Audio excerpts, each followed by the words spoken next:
Now please help me welcome our keynote speaker, Mr. Eugene Kaspersky, CEO and co-founder at Kaspersky.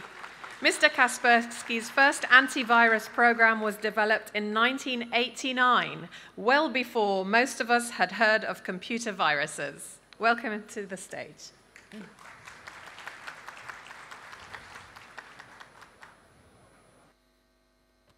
Okay, thank you.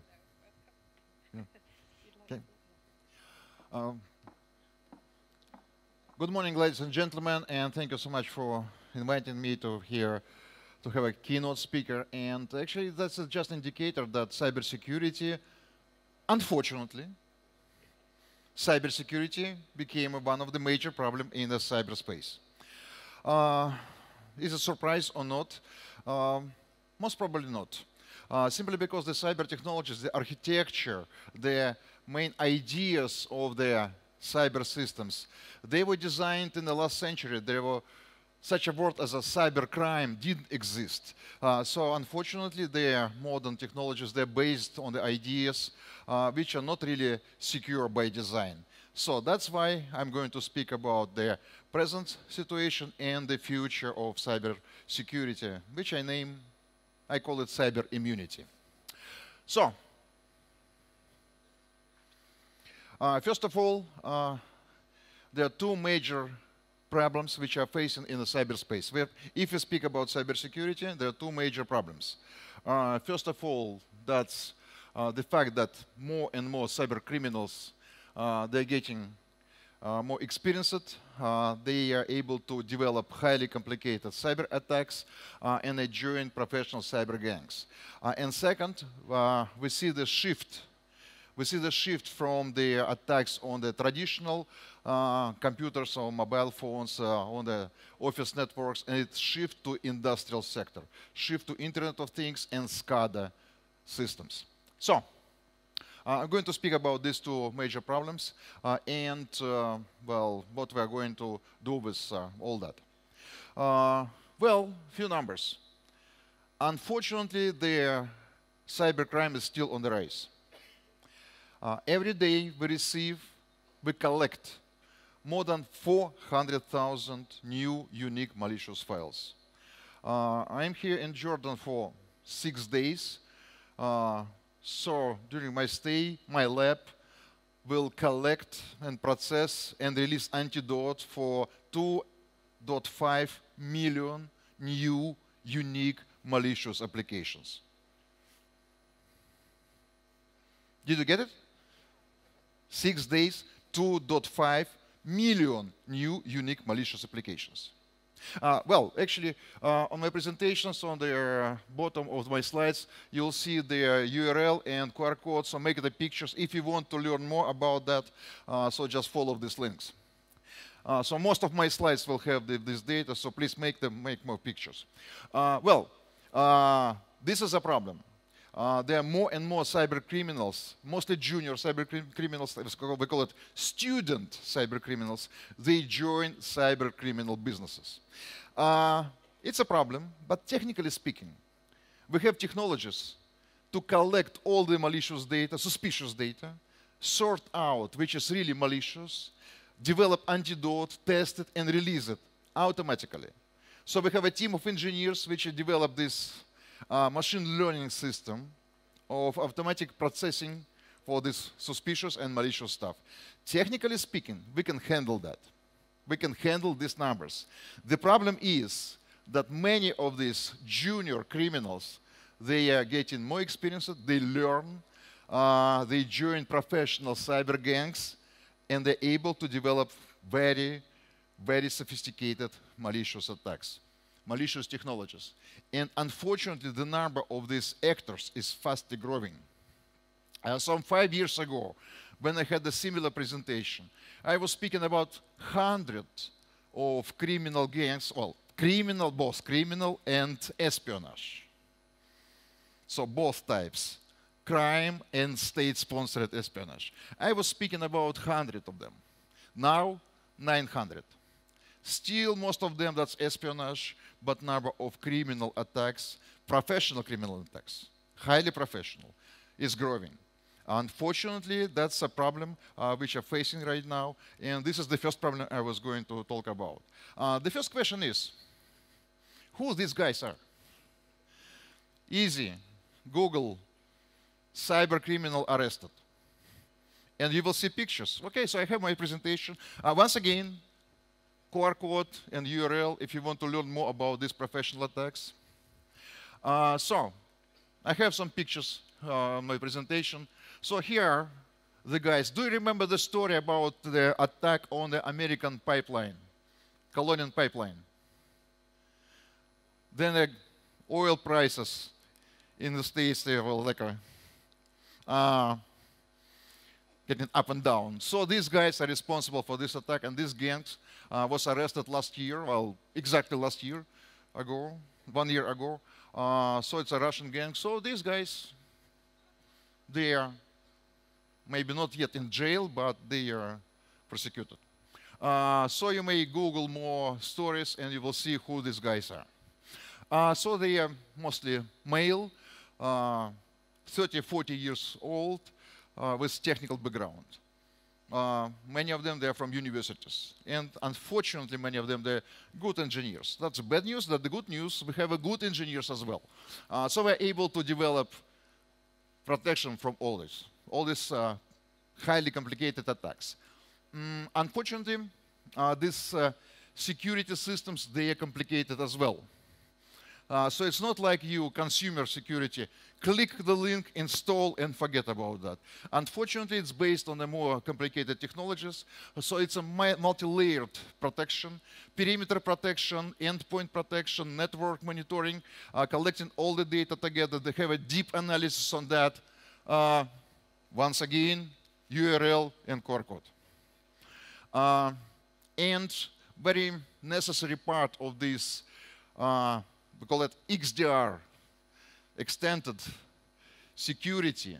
That's a trend intelligence. And I want to highlight this service. Actually, it's an online service which let your security experts to investigate the incidents. So for enterprises, we have their own cybersecurity teams. Please share this information with your security teams to help them. Actually, this is exactly the tool which my engineers, which my experts use to investigate the incidents. That's online service, partly free. And so please point you guys on this technology. So it works in this way. And once again, technically speaking, we can handle that. And we can help you to guarantee high level of security for your industrial, for your office networks. But according to our data, the criminal gangs, especially professional criminal gangs, they are slowly shifting to the direction of industrial systems. So in 21, we still don't have data for this year, but last year in 2021, we had about 50% increase of the reports from industrial sector. So in 2020, just about 20% of the incidents came from the industrial sector. In 2021, about 30%. So unfortunately, the bad guys, especially highly professional criminal gangs, they realized that industrial sector, it's a victim as well. And this is a problem because the damage from the attacks on industrial sector could be unpredictable. Well, we have the technologies to protect the SCADA systems as well. We have the endpoint network security adapted for these needs. We have the system which understands SCADA protocols, which are working for controllers, etc., etc. So we can handle that. But unfortunately, if we speak about critical infrastructure, that's not enough. If I speak about Internet of Things, it's not enough. Because the systems are too complicated and the damage is unpredictable. So if the critical infrastructure like a power grid, power plants, they are under cyber attack, the damage is, could be the size of national economy. So the security doesn't compensate the risks. So cybersecurity is not enough. What shall we do? And I believe that the next step is developing the systems which are secure by design. Developing the system for critical infrastructure which are unhackable. Well, there are no unhackable systems.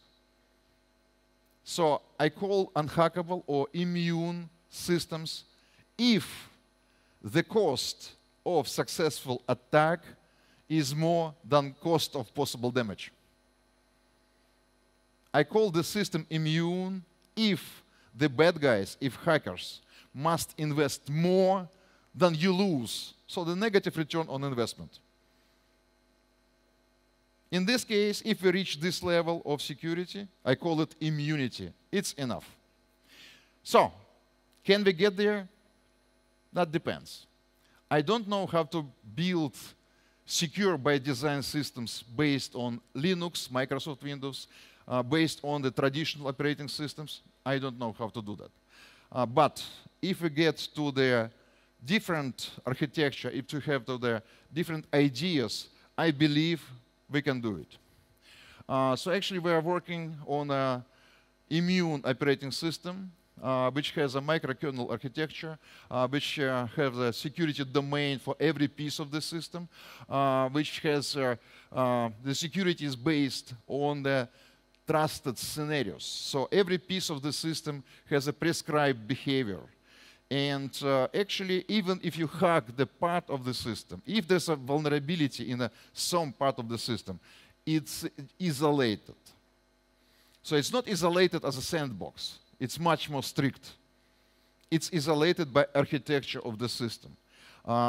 Comparing to their traditional operating system, if you get in one part of that, you'll most probably get to the rest of the system.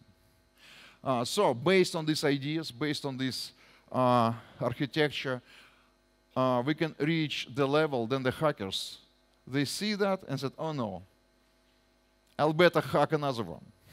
That's too expensive and no profit. It's not like Microsoft Windows, the system, it's not Linux, it's much more compact and doesn't have too wide functionality. And it's ready for Internet of Things. It's ready for SCADA systems. So we're ready to develop the devices, and we're ready to develop SCADA networks to make them unhackable. So welcome all the companies which develop Internet of Things or which want to do that. So we're ready to share our operating system, our knowledge, our data, and we're ready to assist you to build the new immune world. With the help of our partners, so join the family of our partners. Right now we have the thin client based on our immunity platform. We have an industrial gateway. We have an IoT gateway. That's a real products which develop with our partners. We don't want to develop these devices ourselves. We're responsible for cyber immunity. We're responsible for the operating system. So we're looking for partners to develop more devices like this and develop SCADA systems together to guarantee that the next generation of cyber systems in critical infrastructure, first of all, critical infrastructure, they are secure by design or immune. Thank you very much, and stay immune.